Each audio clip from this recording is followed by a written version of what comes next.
Something that Autumn and I are very passionate about ourselves, is this idea of always being connected to a group of people who are either at the same age and stage of life as we are, or maybe an age or stage behind us, so that we can actually pour into them and to influence them. Not that any one of us is ever going to be able to fill somebody else up, right? I mean, only Jesus can do that, right? That's never our responsibility.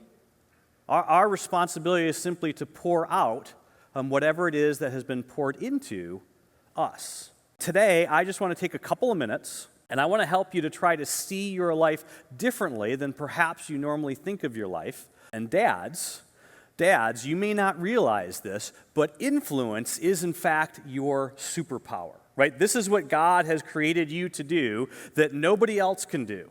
And you can do it in the lives of your own kids, but you can also do this in the lives of other people's kids. And you can also do this in the lives of people who are not kids. Now, you have heard that it was said that life is like a box of chocolates. But see, the truth is, right, life, and specifically your life, is in fact like a treasure chest. Because every single one of you are a unique combination of experiences, of successes and failures, opportunities and challenges, academic achievements, academic disabilities perhaps, incredible IQ, people that you've met, people that you've only wished that you could meet someday. Each one of you is an absolutely unique combination of all of these things. And for you, right, like we said last week, for you to actually live your life in such a way where your life is a story that's worth telling, right? You have to figure out, every single one of you, how to leverage all of this for the sake of somebody who is either beside you or who is coming along behind you. In fact, this is perhaps one of the reasons why maybe you're sitting there right now and you're arguing with me and you're telling me you can't do this, because see, for you, you would say, well, my marriage isn't a model marriage. Right now, if that's you, right? If that's you, then the truth is you actually have more to offer. That even makes you a better candidate to speak into the lives of people who are beside you or who are coming along behind you and who are in their first marriage. Because if you know the pain of going through a divorce, if you've had a difficult marriage or two, right, then you know better than anybody else the suffering and the hurt that goes along with that. So why in the world wouldn't you look for a way to actually use that for the sake of another generation, for the sake of another couple, and to help them not experience what you've experienced? Many of you in the course of your lives, once you hit 40, have had some incredible leadership opportunities, some that you've handled well, others perhaps not so well. The problem for you might be that leading other people is so intuitive to you that you just think it's natural, and you don't think that you actually have anything to offer. All of us, by the time we're 40, have had to navigate some kind of conflict in our life, right? Relationship conflict, work conflict, conflict with family, conflict with in-laws or with parents perhaps. And again, for those of you who would say, okay, I haven't handled this area of my life very well, so nobody's going to want to actually listen to me. I'm telling you, it is your failures, right? It is your failures that in many ways make you an even better candidate to speak into the generation that's coming behind you. All of it is a part of your treasure chest. Every single one of us, we have stories that we want to tell and stories that we don't want to tell. We're embarrassed by our failures, and all of us are convinced that the only stories that we have that are actually worth telling are the stories of our success, but that is so not true. All of us have some of these, right, hanging around in the corners of our lives, don't we? Some skeletons, things that we don't want anyone to know about, things that we think actually disqualifies us from ever being used by God in anybody's life in any way at all. But see, one day you're going to run across a couple.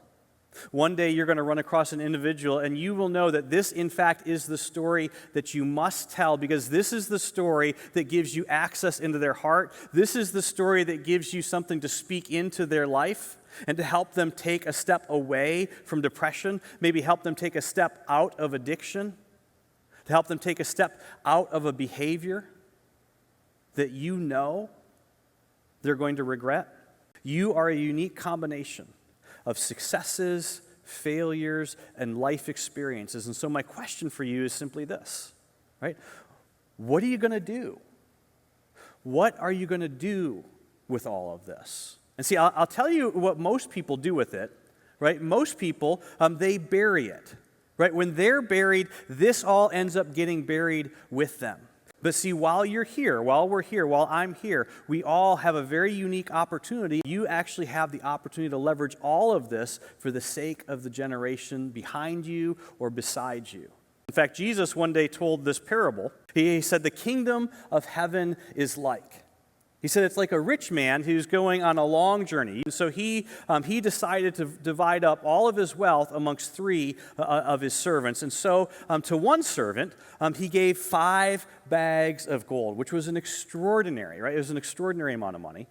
To another servant, he gave 2 bags, and then to another servant, he gave just 1 bag. In the parable, the rich man, he leaves.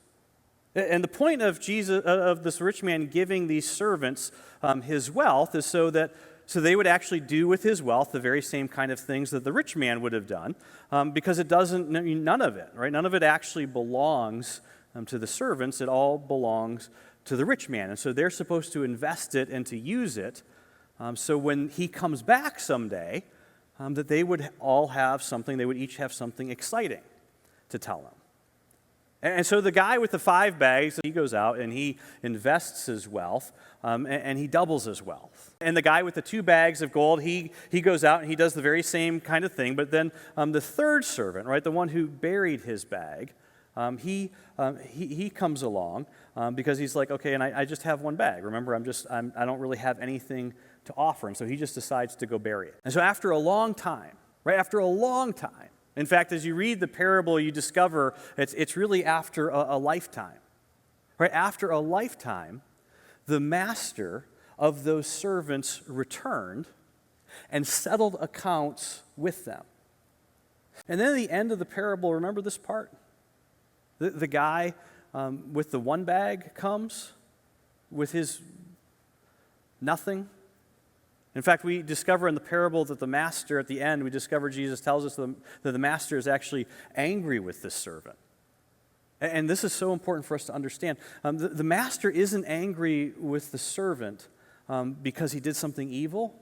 The master isn't even angry at the servant because he wasn't successful. The master is not angry because of the outcome. The master's angry because the servant didn't do anything. Jesus is teaching all of us that we all will have the privilege and the responsibility to give an account for our lives. So again, what are you going to do with the treasure that is you? And the reason why this is such a big deal to me is because I have benefited so much from the people who have done this in my life. What are you going to do with the treasure that is you? How are you going to invest your life in the kingdom of God that is growing around you? Right now, all of us, we have a unique opportunity to look back on our past and to ask the question, who can actually benefit from the treasure that is you, right? Who is it that can actually benefit from my story?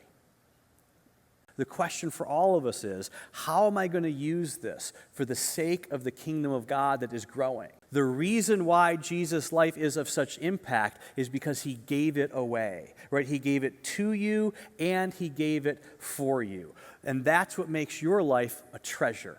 Right? Everybody knows that the value of something is determined by what someone is willing to pay for it. And Jesus paid for your life with his, and that makes you a treasure. And no event, no circumstance, no outcome can change that. But the impact, that's actually up to us. And I don't want any of you, I do not want any of you to miss the opportunity of seeing God use and redeem all the different parts of the story of your life, the pretty parts and the ugly parts. And so my prayer is that you will not miss this opportunity, and that you will also not miss the opportunity of getting the chance to see God use and work through the story of your life.